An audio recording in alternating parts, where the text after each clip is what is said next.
Hello friends, welcome back to our YouTube channel BVK reviews. Friends ఎలా ఉన్నారు? బాగున్నారా?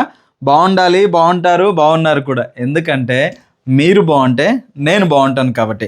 Yes friends, ఈరోజు మనం నిన్న జరిగిన సాటర్డే ఎపిసోడ్ ఏదైతే ఉందో దాని గురించి మాట్లాడదాము. ఎందుకనంటే ప్రీవియస్ ఎపిసోడ్లో మిడ్ నైట్లో మనకి సంజన హౌస్లో నుంచి బయటికి వెళ్ళిపోయి ఒక సీక్రెట్ రూమ్లో ఉండి ఈ హౌస్లో ఉన్న వాళ్ళు వీళ్ళందరూ ఎవరైతే ఉన్నారో వీళ్ళు ఏం మాట్లాడుకుంటున్నారో మొత్తం కూడా హెడ్సెట్ పెట్టుకొని వింటూ అలా పడుకుంది నైట్ అంతా. సో నేను అనుకున్నాను, ఆల్రెడీ మీకు చెప్పాను, నాకు తెలిసి సీక్రెట్ రూమ్లో ఉంది అని అంటే తిరిగి మళ్ళీ హౌస్లోకి వచ్చే చూసినది అయితే 100% ఉంటాయి అని నేను చెప్పాను. అన్నట్టుగానే సంజన గారి హౌస్లోకి వచ్చింది. బట్ హౌస్లోకి ఎలా వచ్చింది, ఏ విధంగా వచ్చింది అది మీకు తెలియాలంటే మీరు ఆల్రెడీ ఎపిసోడ్ చూసినా కానీ కొన్ని విషయాలు కొన్ని సందర్భానుసారంగా వీళ్ళు మాట్లాడింది ఇదంతా కూడా కరెక్టా కాదా అనే విషయాల గురించి మనం భల్లా గుద్ది మాట్లాడుకుందాం. Okay right. ఇప్పుడు నాగార్జున గారు యాజ్ యూజువల్గా స్టేజ్ మీకు వచ్చిన తర్వాతకి సంజన గారిని ఇన్వైట్ చేశారు. సంజన గారిని ఇన్వైట్ చేసిన తర్వాతకి ఏమైందని అంటే సంజన గారు వచ్చిన తర్వాతకి కెమెరా హౌస్ కెమెరా ఏదైతే ఉందో దాన్ని హౌస్ టీవీ ఏదైతే ఉందో దాన్ని ఓపెన్ చేశారు. ఓపెన్ చేసిన తర్వాతకి హౌస్లో ఉన్న వాళ్ళందరూ అని అన్నారు. అన్న తర్వాతకి అంత అయిపోయిన తర్వాతకి సో ఇక మిడ్ నైట్ ఎలిమినేట్ అయింది కాబట్టి సో కొంతమందితో మాట్లాడాలి. అంటే అక్కడ ఉన్న హౌస్ మేట్లో వాళ్ళు కొన్ని మార్చుకోవాలి. అంటే ఏం మార్చుకుంటే బాగుంటుంది అని చెప్పేసి నాగార్జున గారు అడిగారు. లిటరలీ అడిగిన తర్వాతకి సంజన గారు ఏంటంటే ఫస్ట్ అంటే ఆర్డర్ ప్రకారం ఎవరైతే కూర్చున్నారో సో వాళ్ళని అడిగిందనమాట.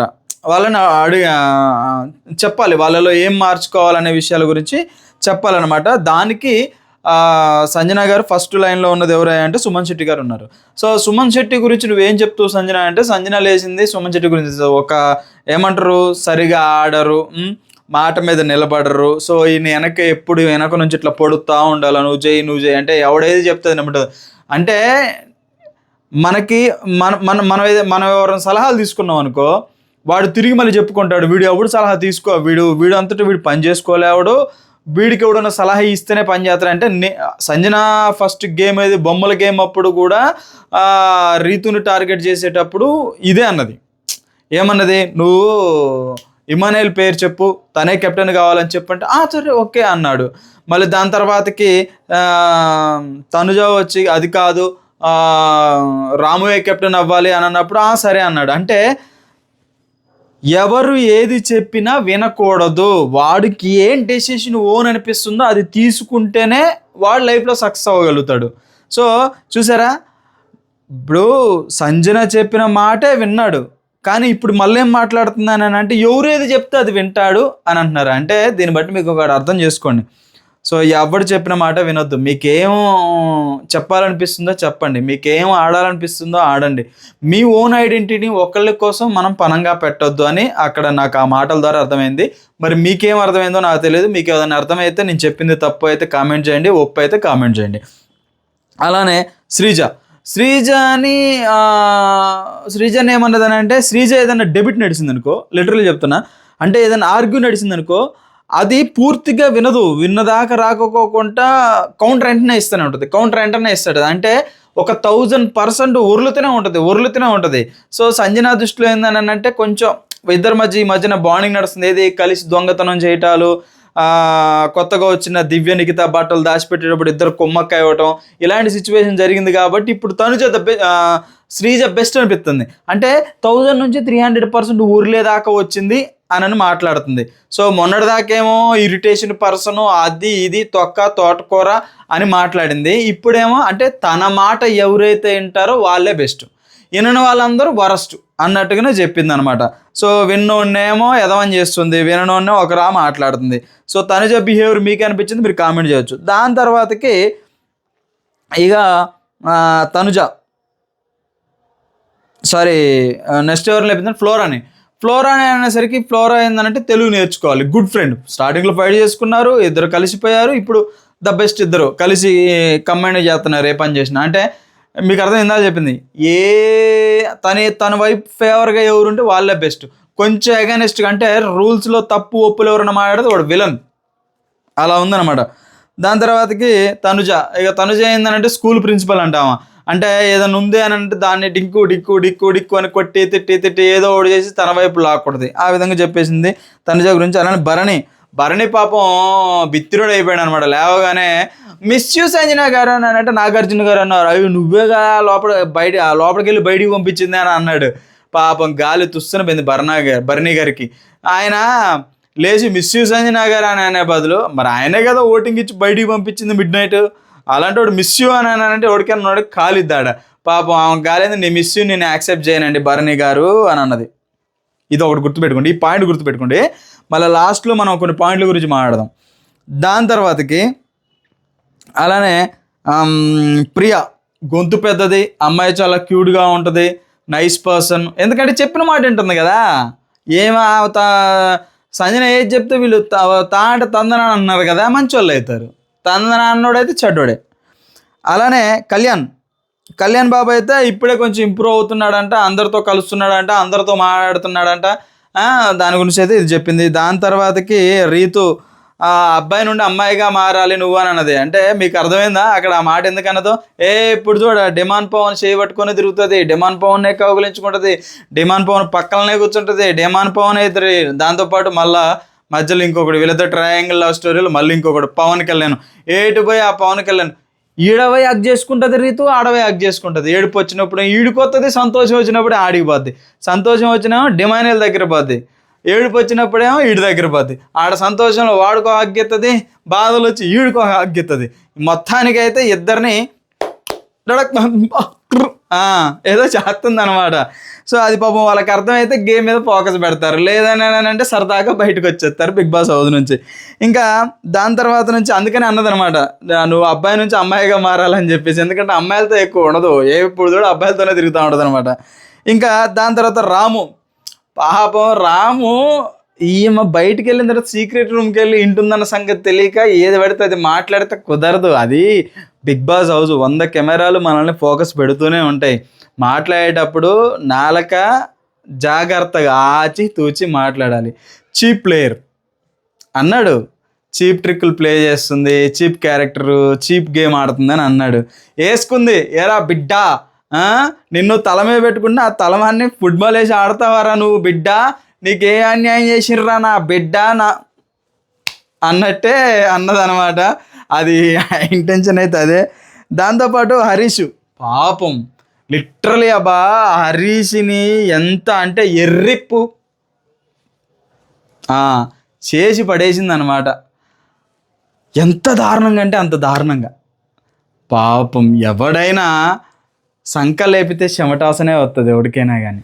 పర్ఫ్యూమ్లు ఉన్న వాళ్ళు పర్ఫ్యూమ్లు కొట్టుకుంటారు. పాపం వీడికి సరిగ్గా బట్టలు లేవు, ఏం చేస్తాడబ్బా?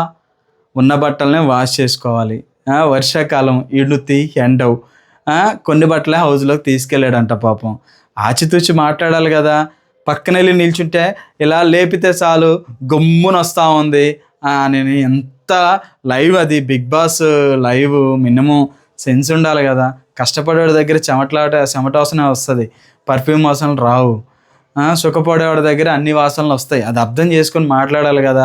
పాపం హరీష్ గాలి ఇట్లా తీసింది లిటరల్, ఇంకేం మాటలేవు. హరీష్ జిప్పు నోరుకి ఇలా జిప్పేసుకొని ఉన్నాడు, అలానే బిత్తరపై చూస్తూ ఉన్నాడు. అలా మాట్లాడడం కరెక్ట్ కాదు.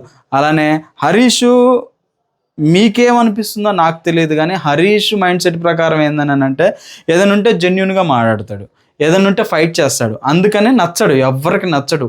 ఉన్నది కుల్లా కట్టుగా ముఖం మీద పోట్న తీసి విసిరి పడేస్తాడు. అలా ఉంటాడు కాబట్టి ఎవరికి నచ్చట్లేదు హౌస్లో. ఎవరు అంటే వాళ్ళు అంటే ఈయన తందనా అన్నాడు అనుకో, మనోడు మనోడు మనోడు అంటారు. అదే అంటే తూ అన్నావు అనుకో, పగోడు పగోడు పగోడు అంటారు. అలా ఉంది హౌస్లో పరిస్థితి. ఎనీవే హరీష్ని అలా మాట్లాడడం, చెమట వాసన వస్తుందని పక్కన నిలబడితే ఈ వ్యక్తిగత విషయాల గురించి మాట్లాడడం కరెక్ట్ కాదని నాకైతే అనిపించింది. అది పర్సనల్గా చెప్పుంటే బాగుండేది. హరీష్ గారు మీ దగ్గర ఇట్లా స్మెల్ వస్తూ ఉంది, మంచి పర్ఫ్యూమ్ యూజ్ చేయండి, కావాలంటే నేను ఇస్తాను, ఒక సాక్రిఫై చేస్తే అది చాలా బాగుండేది. బట్ తను కామన్ మ్యాన్ అని అంటే ఇంకా పల్లెటూరోడు కాబట్టి ఆ విధంగా ఉండటం తప్పు అనేది లేదని నాకు అనిపించింది. ఎనీవే దీని మీద మీ కామెంట్స్ ఏంటో మీరు చెప్పండి. నాకైతే నా ఒపీనియన్ నేను చెప్పాను, మీకేమనిపించిందో మీరు చెప్పొచ్చు. అలానే డిమాండ్ పవన్ తమ్ముడు తమ్ముడు తమ్ముడు అనుకుంటే తైక్ దిద్దు తన్నేవా కదరా అన్నట్టుగా మాట్లాడింది. అలానే ఇమ్ము ఇక ఇమ్ముకి అను తనుజాకి అయితే మామూలు బాండింగ్ కదబ్బా. ఒక కొడుకు బిడ్డల బాండింగ్ ఎంత ఎమోషనల్ అయ్యాడంటే లిటరల్లీ చెప్తున్నాను. పాపం ఇమ్ము ఏడుస్తుంటే, అటు తనుజ ఏడుస్తుంటే నాకు కూడా కళ్ళమని నీళ్ళు వచ్చేసినాయి. సో కొన్ని రోజులు మన అనుకున్న వాళ్ళు కొన్ని రోజులు మనతో పాటు కలిసి జర్నీ చేస్తే సడన్గా వాళ్ళు వెళ్ళిపోతున్నారు మన నుంచి దూరంగా అని అంటే మనం కూడా అంతే ఎమోషనల్ అవుతాం. మనకు ఒక పర్సన్, నచ్చిన పర్సన్ మన నుంచి దూరం అయితే ఆ బాధ తట్టుకోవడం కష్టం. అది ఫ్రెండ్ అయినా కావచ్చు, మదర్ అయినా కావచ్చు, ఇంక ఏదైనా ఏ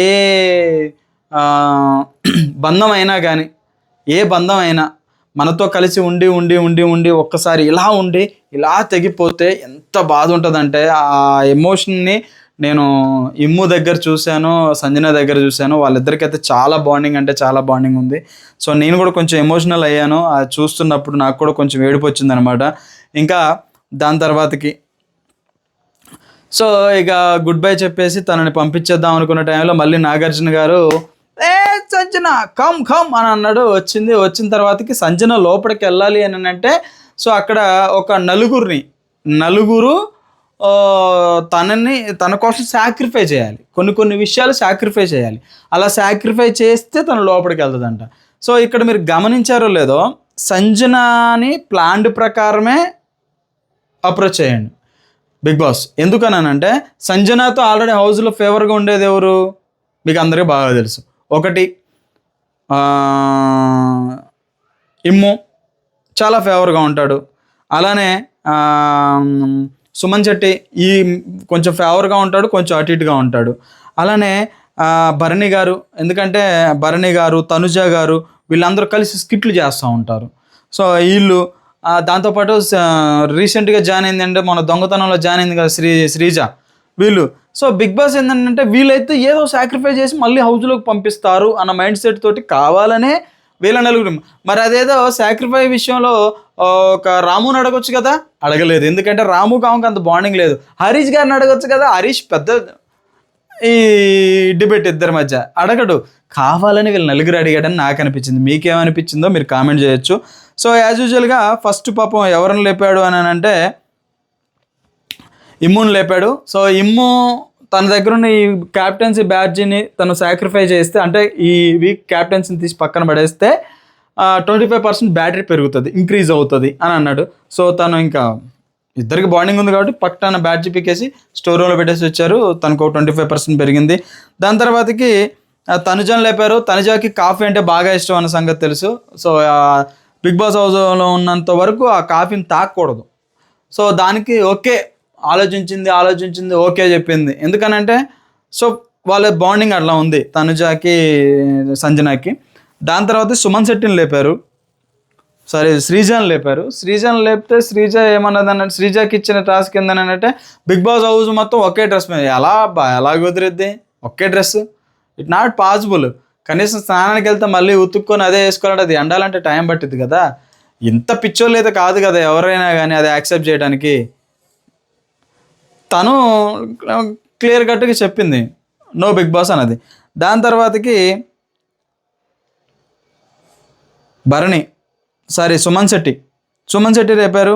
సుమన్ శెట్టి ఏమన్నాడు, తనకు సిగరెట్ అంటే ఇష్టం, అది తిని వల్లే బయటపడ్డది. సో అదే తన కోసం సాక్రిఫై చేస్తే కరెక్ట్ కాదు. ఎందుకనంటే ఒకవేళ ఫస్ట్ నుంచి తను మధ్యలో గెలకపోయినట్టయితే, ఆ సిగరెట్లు దొంగతనం చేయకపోయినట్టయితే ఏమో మేబీ సాక్రిఫై చేసాడేమో. తన వల్ల ఈరోజు ఎంటైర్ ప్రపంచానికి తెలిసింది సిగరెట్ తాగుతాడని. ఇప్పుడు తన కోసమే సాక్రిఫై చేస్తే కరెక్ట్ కాదు. ఒకవేళ చేస్తే ఇంకా బాగుండేది అని అనిపించింది నాకు. సో చెయ్యలేదు కాబట్టి ఎనీవే తను నో చెప్పాడు. దాంతో రీతు కూడా ఏంటంటే గ్రేట్ అని చెప్పాలి రీతు విషయంలో. ఎందుకనంటే ఇది అగ్ని పరీక్ష టైంలో మన హరీష్ హౌస్లోకి వెళ్ళాలంటే గుండు కొట్టించుకోవాలి సగం అని అంటే ట్రిమ్మని కొట్టించుకున్నాడు. ఇప్పుడు ఇదే సాక్రిఫై మోడల్లో రీతు ఏం చేసింది, సంజన కోసం హెయిర్ కట్ చేసుకుంది. బట్ నిజంగానే హెయిర్ కట్ చేసుకున్న తర్వాతకి చాలా క్యూట్గా ఉంది. సో అలా ఆ తక్కువ హెయిర్లో ఎవరైనా చూస్తే బాగుంటారు, చాలా క్యూట్గా ఉంటారు, మంచిగా అనిపిస్తారు అనమాట. నాకు కూడా నచ్చింది. ఇంకా దాని తర్వాతకి భరణికి ఇష్టం ఆ లాకెట్ చైను. సో దాన్ని చాలా ఇష్టంగా స్టోర్ రూమ్లో పెట్టేశాడు, వెళ్ళేసి తన కోసం సాక్రిఫై చేశాడు. సో దాని తర్వాతకి ఇంకా ఎట్లకెళ్ళకి 100% బ్యాటరీ అయితే అయిపోయింది. ఇంకా తను లోపలికి వెళ్ళేటప్పుడు హరీష్ సుమన్ ఇద్దరు లోపల మాట్లాడుకుంటున్నారు. ఈ గ్యాప్లో ఏం మాట్లాడుకుంటున్నారు అని అంటే, సో జెన్యున్గా మాట్లాడేవాడు మంచివాడు కాదు, మాస్కులు తగిలించుకొని మాట్లాడడం మంచోళ్ళు. ఈలోపు సంజన హౌస్లోకి ఎంట్రీ ఇచ్చింది. సో డెవిల్ ఈజ్ బ్యాక్ అని అన్నాడు హరీష్. సో ఊసరవేలు వచ్చిందని చెప్పేసి సుమన్ అన్నాడు. ఇది దాని తర్వాతకి మీకు చూసే ఉంటారు, శ్రీజ సంచాలకులుగా ఒక గేమ్ విషయంలో తప్పులు చేసిందని చెప్పేసి తనకి బిగ్ బాస్ ఆదేశం ఇచ్చేంత వరకు అదే డ్రెస్లో ఉండాలని చెప్పటం. అలానే ప్రియాకి ఒక కథ చెప్పాడు. ఏది ఆ కథ ఏంటిది, ఒక బౌల్లో కప్పలేసి కప్ప పైకి ఎక్కాలి అనమాట. అది ఎక్కే టైంలో కొన్ని కప్పల కింద నుంచి అరుస్తూ ఉంటాయి అనమాట. సో అది మాత్రం చెవుడిగా ఏం పట్టించుకోండి. బిగ్ బాస్ హౌస్లో ఉండాలని అంటే ఏం వినొద్దు. సో ఇటు పక్క వినాలి, ఇటు పక్క వదిలేయాలి. అలా ఉంటేనే మనం అక్కడ సక్సెస్ అవ్వగలుగుతామని ఆ కథ మోరల్ అనమాట. సో దాని తర్వాతకి ఇంకేం జరిగింది, రాము సంజన గొడవ తీసాడు అనమాట. రాముకు సంజనకి తనుజాకి మధ్య గొడవ వచ్చిందనమాట. ఆ గొడవ ఒకటి, దాని గురించి క్లారిఫికేషన్ ఇచ్చారు. రాము నువ్వు అక్కడ మాటలు ఇక్కడ మాట్లాడద్దు, ఎక్కడ మాట్లాడినా ఒకటే మాట్లాడని చెప్పేసి అన్నాడు. దాని తర్వాతకి వాళ్ళకి ఏదో ఉగాదికి సంబంధించిన టాస్క్ పెట్టారు. అందులో ముగ్గులు వేయటం, డెకరేషన్ చేయటం అదొకటి చేశారనమాట. ఉగాది కాదు, దసరా, దానికి సంబంధించింది పెట్టారు. సో ఇది గాయస్ నిన్న ఎపిసోడ్లో జరిగింది. సంజన విషయం మీద మీరేమనుకుంటారు? ఇక కంటిన్యూగా హౌస్లో ఉంచుదాం అనుకుంటున్నారా, లేదా సంజన గారిని మళ్ళీ ఇప్పుడు ఈ సండే రోజు ఎలిమినేట్ చేద్దాం అనుకుంటున్నారా? నాకు తెలిసి అయితే సండే ఎలిమినేట్ అవుతుందేమో అని నేను అనుకుంటున్నాను. ఎందుకంటే బయట టాక్ ఏంటంటే ఆల్రెడీ కొన్ని ప్రీవియస్ ఈవెంట్లకు తను కనిపిస్తూ ఉంది. రీసెంట్గా అప్లోడ్ చేసిన వీడియోలు అయితే యూట్యూబ్లో వచ్చాయి, నేను చూశాను. కాబట్టి తను ఎలిమినేట్ అయింది, పోతుందేమో అన్నట్టుగా అనుకున్నాను నేను. సో ఎనీవే చూద్దాం ఈ సండే ఎపిసోడ్ ఏం జరుగుతుంది అనేది. ఇది గాయస్ ఈరోజు సాటర్డే యొక్క ఎపిసోడ్. ఈ ఎపిసోడ్ మీకు ఎలా అనిపించిందో కామెంట్ చేయండి. సో మీ ఓటు ఎవరికో కూడా కామెంట్ చేయండి. సో వీడియో బాగుంటే కామెంట్ చేయండి, నచ్చకపోయినా కామెంట్ చేయండి. కామెంట్లు పెట్టడం మాత్రం మర్చిపోవద్దు. మీ నుంచి నేను కోరుకునేది ఒకటే, please like, support, share, subscribe చేయటం మాత్రం మర్చిపోవద్దు అబ్బా ప్లీజ్. ఇంత కష్టపడుతున్నాను, కష్టాన్ని గుర్తించండి. So thank you so much, love you all, tata, bye bye, see you.